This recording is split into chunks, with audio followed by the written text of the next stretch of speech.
오늘 함께 은혜 받으실 하나님의 말씀 요한복음 6장 60절로 71절까지 말씀입니다. 요한복음 6장 60절로 71절까지 말씀. 찾은 줄 알고 말씀 봉독해 올리겠습니다. 제자 중 여럿이 듣고 말하되 이 말씀은 어렵도다. 누가 들을 수 있느냐 한데 예수께서 스스로 제자들이 이 말씀에 대하여 수군거리는 줄 알고 이르시되 이 말이 너희에게 걸림이 되느냐? 그러면 너희는 인자가 이전에 있던 곳으로 올라가는 것을 본다면 어떻게 하겠느냐? 살리는 것은 영이니 영은 무익하니라. 내가 너희에게 이른 말은 영이요 생명이라. 그러나 너희 중에 믿지 아니하는 자들이 있느니라 하시니 이는 예수께서 믿지 아니하는 자들이 누구며 자기를 팔 자가 누구인지 처음부터 아심이러라. 또 이르시되 그러므로 전에 너희에게 말하기를 내 아버지께서 오게 하여 주지 아니하시면 누구든지 내게 올 수 없다 하였노라 하시니라. 그때부터 그의 제자 중 많은 사람이 떠나가고 다시 그와 함께 다니지 아니하더라. 예수께서 12 제자에게 이르시되 너희도 가려느냐? 시몬 베드로가 대답하여 주여 영생의 말씀이 주께 있사오니 우리가 누구에게로 가오리이까? 우리는 주는 하나님의 거룩하신 자이신 줄 믿고 알았사옵나이다. 예수께서 대답하시되 내가 너희 12를 택하지 아니하였느냐? 그러나 너희 중에 한 사람은 마귀니라 하시니 이 말씀은 가룟 시몬의 아들 유다를 가리키심이라. 그는 12 중에 하나로 예수를 팔 자러라. 아멘. 할렐루야. 오늘도 거룩한 주일, 무엇보다 오늘 부활 주일 이 아침에 주님 앞에 나오신 여러분을 예수님으로 환영합니다. 우리가 계속해서 요한복음 말씀을 보고 있습니다. 앞서 말씀드렸지만 오늘 부활 주일이긴 합니다만 계속된 말씀을 통해서 은혜를 나누길 희망합니다. 또 우리가 요한복음 말씀 가운데 보면 예수님의 고난과 부활을 또 우리가 말씀 통해 볼 거예요. 그러니까 중복된 말씀보다는 이렇게 연장선에서 말씀을 이어가면서 함께 은혜를 나누도록 하겠습니다.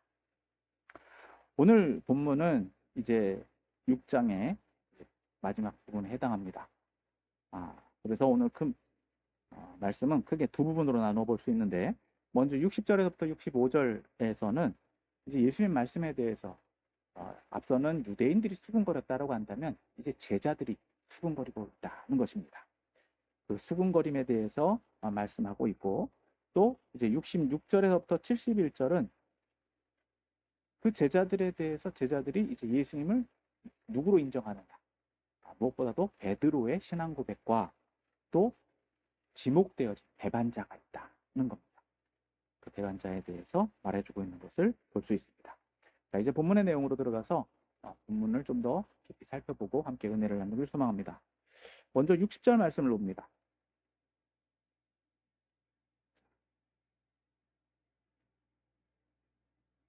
(60절) 같이 봅니다. 시작. 제자 중 여럿이 듣고 말하되 이 말씀은 어렵도다. 누가 들을 수 있느냐 한데. 자, 앞서 59절까지의 말씀에서 보면 59절까지는 누가 중심이 되었느냐? 예수님과 회중입니다. 유대인들, 예수님을 찾아서 오병이의 떡을 먹고 먹었던 사람들 가운데 이제 예수님이 또 찾아와서 예수님에게 뭔가 요구하고 있는 이들. 그러나 예수님은 떡보다는 정말 너희들이 구해야 되는, 이제 회중들이 구해야 되는 떡이 무엇인가에 대해서 예수님 말씀해 주셨죠. 즉 자신이 생명의 떡이기 때문에 자신을 먹어야 된다. 자신께로 와야 된다. 영접해야 된다. 그리고 자신을 믿어야 된다. 라고 말씀하셨는데 제자들 가운데에도 똑같은 반응을 보이고 있는 것을 볼 수 있습니다. 그것이 60절 말씀이죠. 제자들도 동일하게 반응하고 있다는 거예요. 자, 60절 말씀을 보고 있는 것처럼 이 말씀은 어렵도다. 누가 들을 수 있겠느냐? 누가 들을 수 있느냐 하는 거예요. 예수님의 상징적인 이 표현들, 정말 예수님의 살과 피를 먹어야 되느냐? 즉 예수님의 인육을 먹고 예수님이 주시는 피를 먹어야 되는 것으로 제자들 또한 이해하고 있다라는 것입니다. 그런데 예수님이 분명히 그런 의도는 아닐 거다라는 것이 제자들이 좀 반응이다라는 거예요. 그러니까 제자들 입장에서 제자들의 상황도 회중들의 상황과 그리 다르지 않다라는 것을 볼 수 있습니다. 그런데 이 제자들의 이러한 태도에 대해서 예수님도 그들의 상황을 알고 계셨다는 것을 알 수 있죠. 자, 61절 말씀입니다. 61절 또 같이 봅니다. 시작. 예수께서 스스로 제자들이 이 말씀에 대하여 수군거리는 줄 아시고 이르시되 이 말이 너희에게 걸림이 되느냐. 자, 앞서 말씀드렸죠. 수군거린다라고 하는 것은 원망, 불평 혹은 이런 서로 간의 어떤 이해 안 되는 것에 대한 긍정적인 의도로보다는 부정적인 의도가 담겨져 있다라는 거라고 말씀을 드렸습니다. 그러니까 제자들 또한 예수님의 이 가르침에 대해서 부정적인 반응을 보이고 있다는 거예요. 그렇다고 해서 이들이 예수님에게 그 뜻을 다시 물었다기보다는 그들도 이제 부정적인 반응을 스스로 끼리끼리 모여서 이렇게 나누고 있는데 예수님께서 그들의 상황을 알고 계셨다는 거죠. 그래서 이렇게 말씀하셨다는 거예요. 이 말이 너에게 걸림이 되네. 이 말이 너에게 걸림이 되네. 즉 이들의 신앙적인 한계와 이들의 이해의 한계를 예수님 충분히 알고 계시다는 것. 그래서 예수님도 이들이 이러한 받아들이지 못하는 상황을 충분히 이해하시는데 그러면서 말씀하신 내용이 바로 그들이 또 예수님 앞에 나아가는 것, 예수님을 신앙으로 나아가게 하는 것에 대해서 부정적인 입장을 너희도 취하겠느냐라는 거죠. 즉 제자들의 상황을 반문하고 계시다는 거예요. 그러면서 이제 예수님은 62절 말씀을 또 해주십니다. 같이 봅니다. 시작. 그러면 너희는 인자가 이전에 있던 곳으로 올라가는 것을 본다면 어떻게 하겠느냐. 이것은 앞서 예수님이 행하신 이적과 또 예수님을 믿지 못하는 제자들이 이제 이건 이후에 이루어질 일, 즉 다시 말해서 예수님의 부활과 승천을 본다면 어떻게 하겠느냐는 거예요. 실제적인 것들, 이제 앞으로 일어날 일이지만 지금 당장은 예수님의 말씀과 또 예수님이 행하신 일들을 이해하기 어렵지만 이제 앞으로 예수님이 행하신 일들을 통해서 제자들이 그것을 몸소 체험한 뒤에는 어떻게 반응하겠느냐. 그 기회가 누구에게 주어졌다? 제자들에게 주어지고 있다는 거예요. 다른 회중들은 그들이 선택해야 되고 또 그것에 그러한 기회가 주어지지 않지만 제자들에게는 이미 주어져 있다는 겁니다.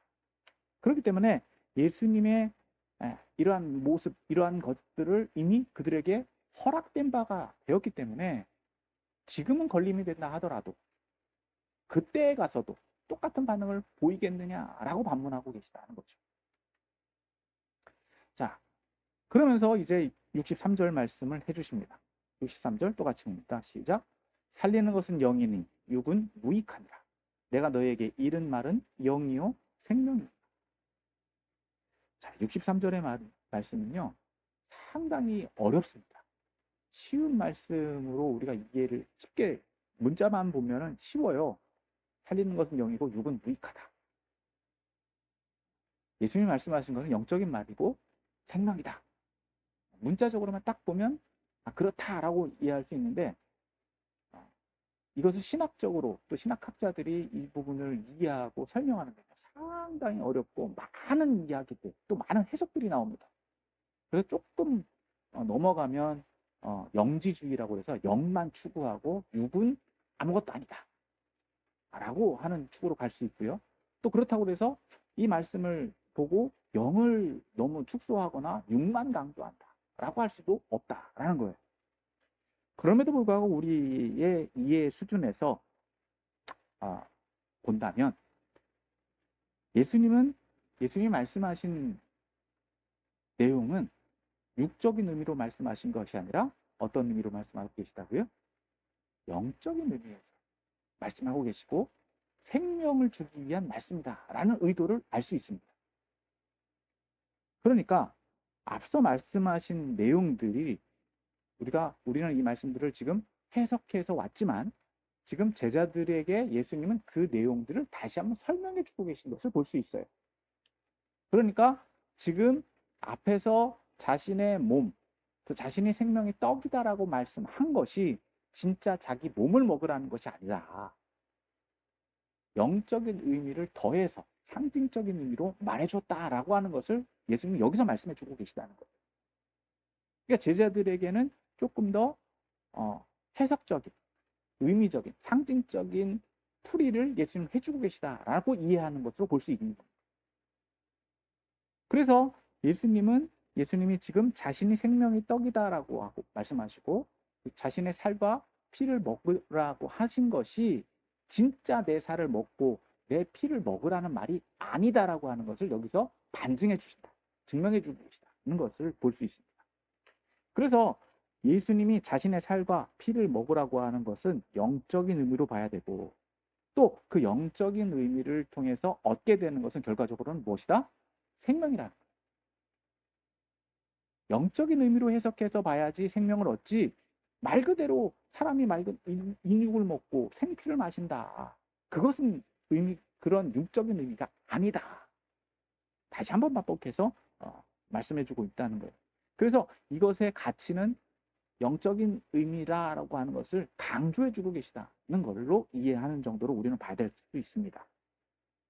그래서 이것을 조금 더 해석해 본다면 예수님의 육신과 피를 먹으라는 것이 아니라 생명의 떡이신 예수님의 가르침을 받아들이고 또 그분의 행함과 그 삶의 결과들을 볼 수 있도록 하는 것. 즉 예수님을 믿음으로 나아가는 것. 예수님을 그리스도이신 것으로 믿는 수준까지 나아갈 것을 예수님은 요구하고 계시다라고 볼 수 있습니다. 그래서 다시 한번 문맥적으로 이 앞선 문맥과 연결지어서 보면 예수님이 그 삶, 예수님이 지금 자신이 생명의 떡이고 또 예수님의 피를 먹으라고 하는 것은 하나님의 말씀대로 사는 것을 의미한다라고 볼 수 있어요. 자신의 의지와 자신의 뜻대로 사는 것이 아니라 하나님의 말씀과 또 하나님의 말씀대로 그 의미대로 살아가는 것, 그것을 의미할 수 있고 또 예수님이 성령의 인도하심을 받아 하나님과 연합되어 행함과 같이 예수님과 연합되어서 성령의 인도함을 받아야 되는 것이 바로 영적인 삶이고 생명의 삶이다라고 말씀해 주고 있다라고 볼 수 있는 겁니다. 그래서 이제 64절, 65절에서는 이렇게 말씀해 주고 계시죠. 64절, 65절 또 같이 보겠습니다. 시작. 그러나 너희 중에 믿지 아니하는 자들이 있느니라 하시니 이는 예수께서 믿지 아니하는 자들이 누구며 자기를 팔 자가 누구인지 처음부터 아심이러라. 또 이르시되 그러므로 전에 너희에게 말하기를 내 아버지께서 오게 하여 주지 아니하시면 누구든지 내게 올 수 없다 하였노라 하시니라. 자, 64절에서 볼 수 있듯이 예수님이 이미 사람들이 예수님께로 왜 나오는지를 다 알고 계시다는 거예요. 예수님 앞에, 즉 예수님을 따라 나오는 것, 예수님을 따라다니는 것, 또 예수님의 제자가 된다라고 하는 것, 누구든지 가능하다라는 거예요.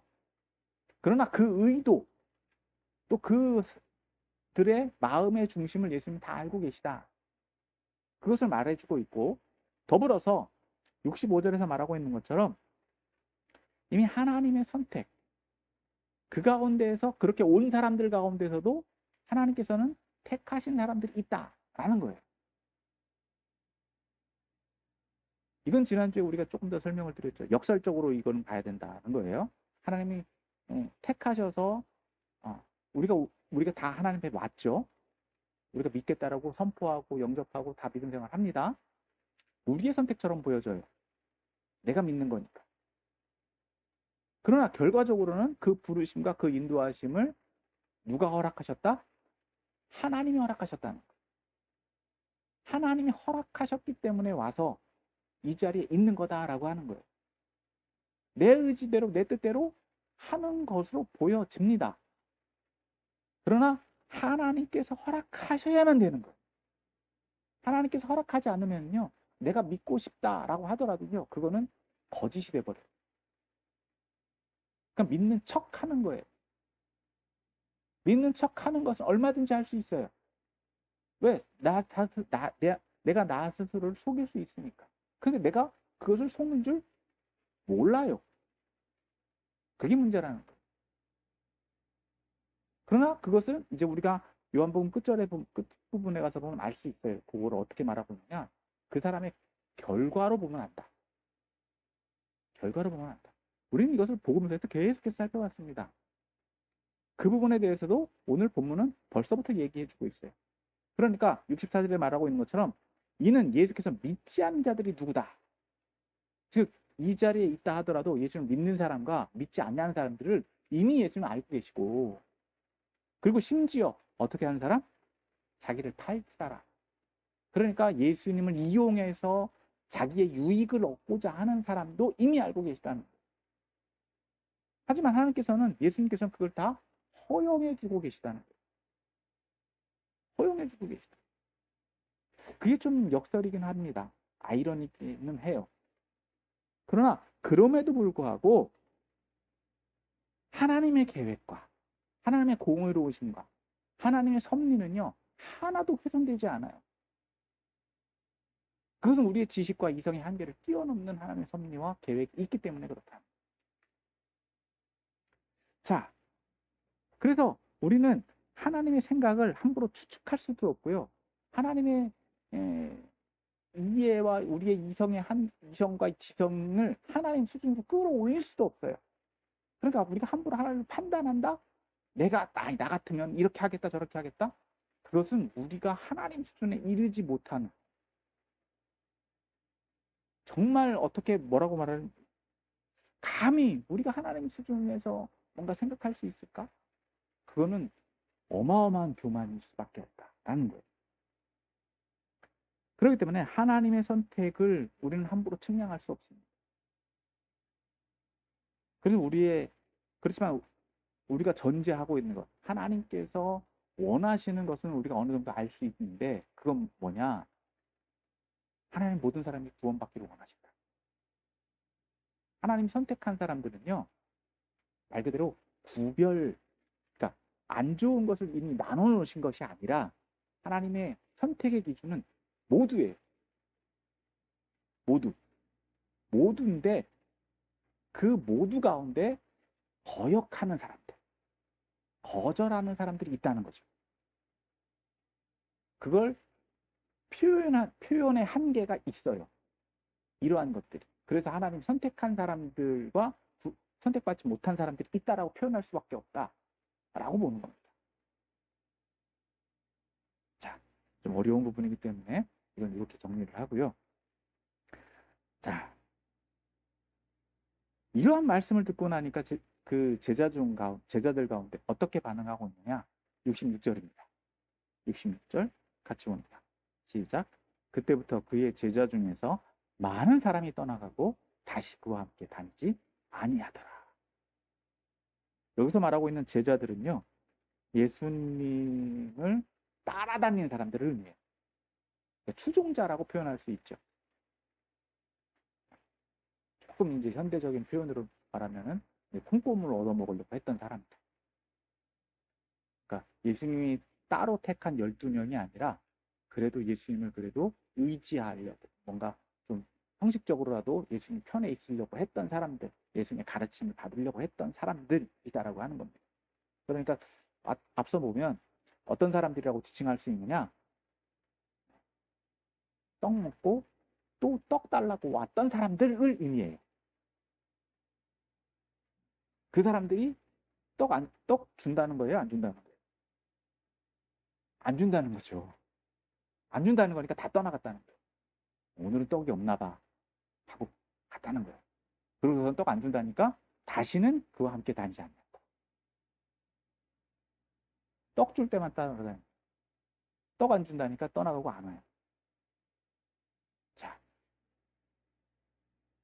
그러면서 이제 67절 말씀에 예수님께서는 12제자 택해놓은 사람들이 있죠. 이 사람들에게 묻습니다. 너희도 가라. 자, 이것이 예수님 사역의 전환점이라고 볼 수 있어요. 앞서는 예수님의 기적과 또 예수님의 이적을 통해서 뭔가 유익을 얻었던 사람들, 그 유익을 얻기 위해서 열심히 따라다녔죠. 그런데 그 사람들에게 이제 유익이 없다, 예수님 통해서 뭔가 유익을 얻을 게 없다, 예수님 떡 안 준단다 하니까 어떻다고요? 예수님 버려버린다는 거예요. 그 가운데에서 이제 중요한 핵심적인 신앙 고백이 나옵니다. 68절, 69절입니다.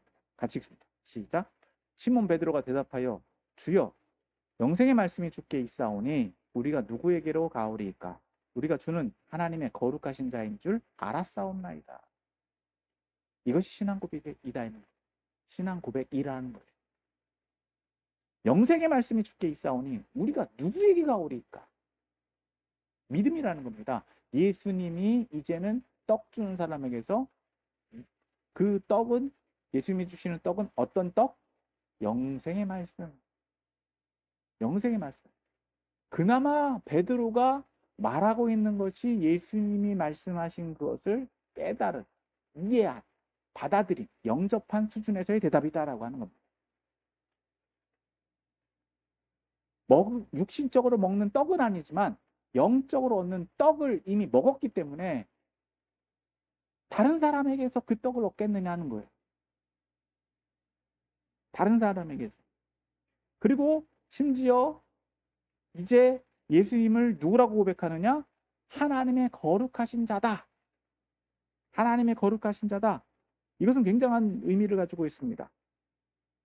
지금 이것은 이제 하나님으로부터 오신 분이다. 예수님이 하나님으로부터 온 자다라고 하는 것을 고백하고 있는 거예요. 예수님을 이제 신격화하는 것으로. 내 앞에 있는 분이 정말 다른 수준의 사람과는 다른 수준의 존재구나 라고 하는 것을 인정하고 있다는 것입니다. 자, 이러한 베드로의 고백 가운데 이제 예수님께서는 그럼에도 불구하고 어떻게 말씀하시느냐? 예수님께서 대답하시되 내가 너희 12를 택하지 아니하였느냐? 그러나 너희 중에 한 사람은 마귀니라. 참 예수님은 역설적인 얘기를 많이 하세요. 베드로의 신앙 고백을 들었을 때는 인간적으로 볼 땐 굉장히 기분 좋으셨을 것 같은데 그럼에도 불구하고 예수님이 앞서 그 사람들의 면면, 그 사람들을 다 알고 계셨기 때문에 심지어 제자들 가운데도 누가 있다? 마귀가 있고 배반자가 있다는. 71절은 이후의 이야기이지만 이후 이제 성경을 쓸 때 다 지난 뒤의 이야기지만 그 말씀이 누구를 향한 말씀이었다? 이 말씀은 가롯 시몬의 아들 유다를 가리키십니다. 그는 12 중에 하나로 예수를 팔자라라. 이 사람은 이미 택함 받은 사람이에요. 어떤 사람으로? 예수는 팔 사람으로. 이미 그런 목적으로 예수님에게 왔고 자신이 의도했든 의도하지 않았든 그러한 섭리를 그는 진행하게 되었다는. 물론 그에게 기회가 없었느냐? 기회는 앞서 말씀드린 열려 있잖아요. 열려 있어요. 하나님 모두 다 택하셨기 때문에. 심지어 그는 어떤 자격까지 얻었다고요? 12명의 제자에게 되는 기회를 얻었다는 거예요. 그러나 그 마음 가운데는 무엇이 들어가 있다? 마귀가 있다. 마귀. 그때 마귀가 있는 것이 아니라 이미 그 마음 가운데에는 이미 그 싹이, 씨앗이 그 자리하고 있었다라는 거예요. 그렇기 때문에 이러한 베드로의 신앙 고백과 함께 항상 대조를 이루는 것. 밝음이 있으면 무엇이 있다? 어둠이 공존하고 있다는 거예요.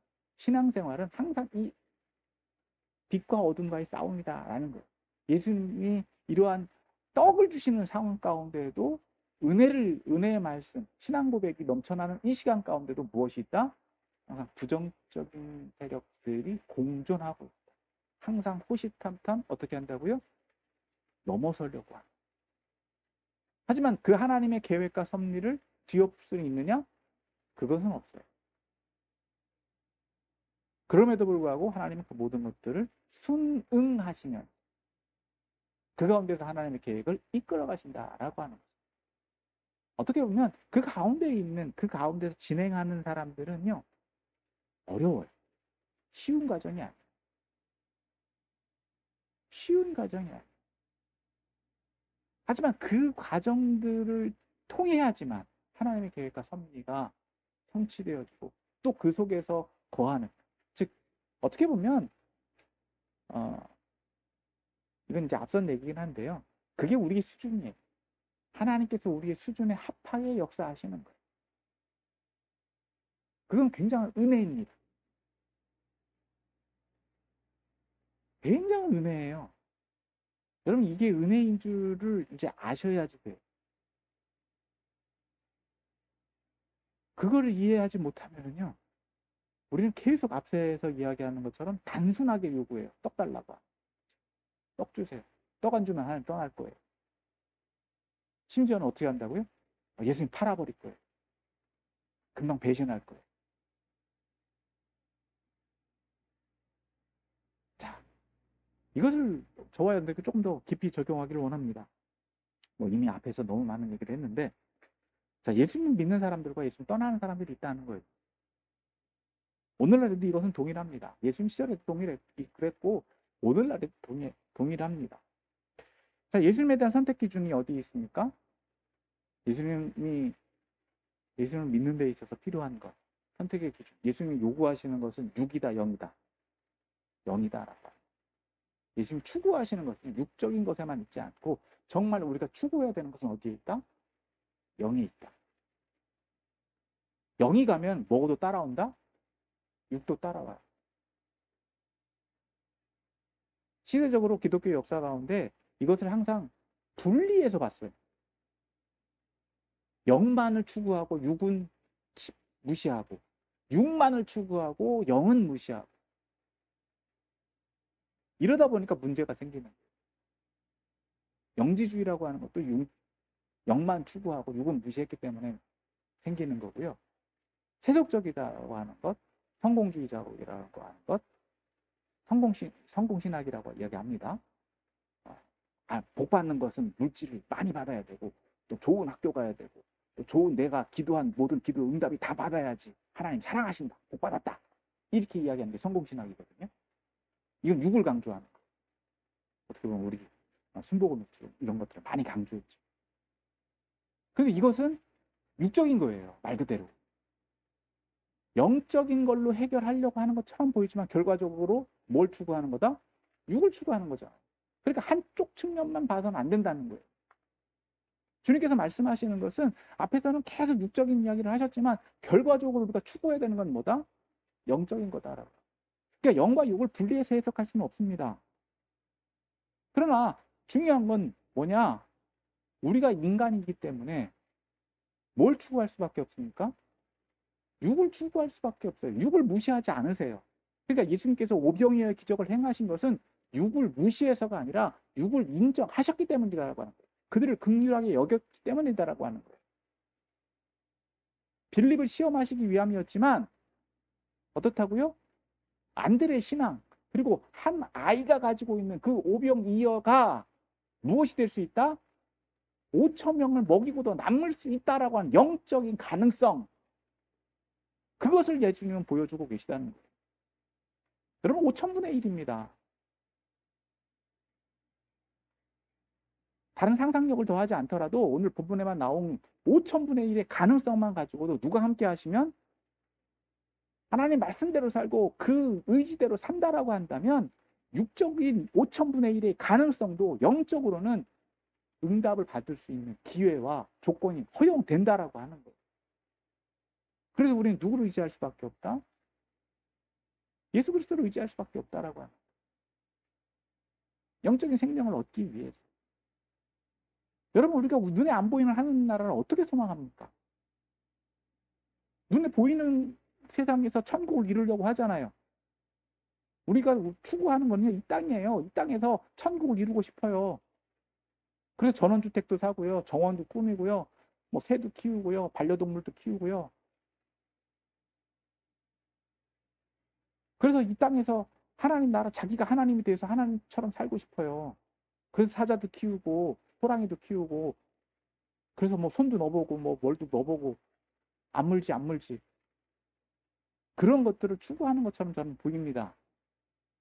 그러나 그것은 여러분 하나님이 허락하시는 육적인 세상이 그런 완성된 세상이 오기는 하겠지만 그럼 정말 추구해야 되는 세상은요. 어떤 세상이다? 영과 육이 공존한. 그런 세상이라는 거예요.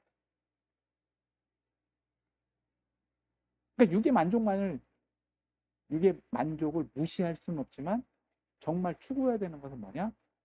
영적인 가치. 영적인 가치를 추구해야 된다. 영적인 가치를 추구하지 않으면 결국은 어떻게 된다고요? 육적으로 살 수밖에 없는 거예요. 예수님이 떡 준다니까 따라다니지만 예수님이 떡 안 준다니까 어떻게 해요? 떠나버린다는 거예요. 여러분 오늘날 기독교 교회의 성도들을 보시면 알잖아요. 그게 이 모습이에요. 떡 먹기 위해서 왔어요. 문제 있어서 왔어요. 떡 받아 먹을 땐 좋았죠. 그런데 이제는 세상에서 내 떡의 문제가 해결될 수 있잖아요. 내 힘으로 벌어먹을 수 있잖아요. 책 보면 되고 인문학이 많이 발달되니까 뭔가 거기에서 뭔가 해답을 얻을 수 있을 것 같아요. 여러분 TV 틀어보시면 인문학 강의들 많이 나옵니다. 그러니까 거기서 이성과 지성과 이성 막 높으신 박사님들 나와가지고 뭔가 유익을 얻는 것 같아요. 상담학 박사님들 많이 나와요. 가족 문제들도 부부 문제들도 많이 해결됩니다. 심리적인 문제들도 많이 해결됩니다. 그러니까 어떻게 해요? 아 이제 교회에서 떠먹을 게 없네. 떠나자. 아 피곤해. 힘들어. 그러니까 어떻게 되는 거예요? 떠나는 거예요. 여러분 세상 사람들의 모습이 바로 여기에 있다는 거예요. 예수님이 생명의 떡인 줄 인정하지 않으면 그것을 받아들이지 않으면 결과적으로 떠날 수밖에 없다는 거예요. 여러분 현 시대를 그대로 보여주고 있다라고 하는 겁니다. 그러나 남는 사람들 누굽니까? 예수님께 택하신 12명의 사람들은 여전히 있습니다. 여러분 저와 여러분들은 예수님의 제자가 되어야 되는 줄 믿습니다.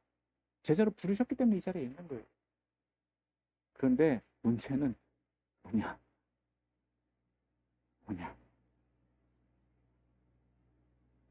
그 가운데도 팔자람이 있다는 거예요. 예수님 배 팔아먹는. 예수님 떠나는 것은 이해가 되지만 더 안 좋은 케이스라고 할 수 있죠. 어떤 사람? 예수님 팔아먹는. 예수님 배반하는 것에 멈추지 않냐고 어떻게 하는 사람? 파는 사람. 어떻게 보면 예수님 이용해 먹는 자기 유익과 이익에 맞지 않으면 어떻게 한다고요? 예수님을 팔아서 자기의 유익을 얻는. 여러분 오늘날에도 많은 분들이 있잖아요. 높은 곳에 계시는 분들, 앞에서 떠드는 분들, 자기는 목사네 뭐네 하면서 자기 유익 다 챙기고. 여러분 그게 세상 오늘 본문에 말하는 게 이상한 게 아니라는 거예요. 이상한 게 아니에요. 세상은 이미 이러한 구조로 2000년 동안 흘러왔고 예수님이 이미 말씀해 주셨어요. 오늘 본문에서 말씀하시죠. 누군지 알고 계시다. 누군지 알고 계시다. 어떻게 할지 다 알고 계시다. 그러면 오늘 저와 여러분들은 어떻게 해야 되겠느냐는 거예요. 어떻게 적용하겠습니까? 다른 거 없습니다. 내가 누군지만 압니다. 내가 누군지만 압니다. 내가 떡 먹으려고 예수님 앞에 왔냐? 아니면 그 떡을 먹는 수준에서 이제는 예수님을 신앙으로 고백하는 수준까지 갈 거냐? 아니면 예수님 파는 사람의 위치에 설 거냐? 그걸 내가 분별할 수만 있으면 돼. 그런데 세상 우리는 그것을 분별할 수 있는데 어떻게 한다고요? 분별하려고 한다 안 한다? 착각해요. 왜 착각할까요? 기준이 어디에 있다고요? 내가 기준. 하나님 편에서 나를 봐야 되는데 내 편에서 하나님을 보니까 어떻게 한다고요? 내가 선택한 것처럼 보여지고 내가 뭐든 다 하는 것처럼 보이시잖아요. 그러니까 이런 말을 하는 거죠. 내가 하나님이야. 다 죽어. 어디서 많이 듣던 얘기죠. 그게 분별이에요. 그렇다고 그런 사람들 막 욕할 필요 없어요. 왜? 결과는 뻔합니다. 지금 중요한 거는요. 다른 사람 신경 쓸 게 아니라 뭡니까? 나예요. 나. 나 내가 믿음 안에 바로 서 있느냐, 나 하나 건사하기도 힘들어요. 나 하나 건사하기도 힘들어요. 말씀 나눈 것처럼 여러분, 우리를 힘들게 하는 게 뭡니까? 떡이잖아요. 떡 때문에, 떡 한 조각 때문에 배신하고 심지어 죽이기도 하고 거부하기도 하고 온갖 치욕의 모습들이 다 드러나잖아요. 그건 세속에 매여있기 때문에. 그러나 우리가 영적으로 살아있다라고 한다면 영생의 떡을 먹은 우리들, 그런 세상의 가치에 휘둘리지 아니야. 보다 우리를 하나님의 자녀답게, 우리를 하나님 백성답게 만드신 그 하나님 뜻대로 살아갈 수 있게 한다. 그게 가치 있는 삶이지 않겠느냐 하는 겁니다. 여러분, 오늘 무엇보다 부활주일입니다. 예수님의 부활을 믿는다라고 하는 것, 여러분, 우리가 어느 편에 서 있느냐를 증명하는 것이다라고 하는 것. 그렇기 때문에 여러분, 믿고 안 믿기를 떠나서요, 내 삶의 가치와 내가 어떤 존재인지, 내가 육적인 존재인지 영적인 존재인지, 우리 스스로의 삶을 통해서 분별하고 또 하나님께서 원하시는 삶을 살아가는 것, 그것을, 그 결과가 바로 생명의 삶이고 생명의 떡을 먹은, 오늘 베드로의 고백처럼 영생의 말씀을 얻고 그 영생의 말씀에 거하는 삶인 줄 믿으시고, 그러한 예수님과 동행하는 저와 여러분들이 다 되시기를 예수님으로 축원합니다.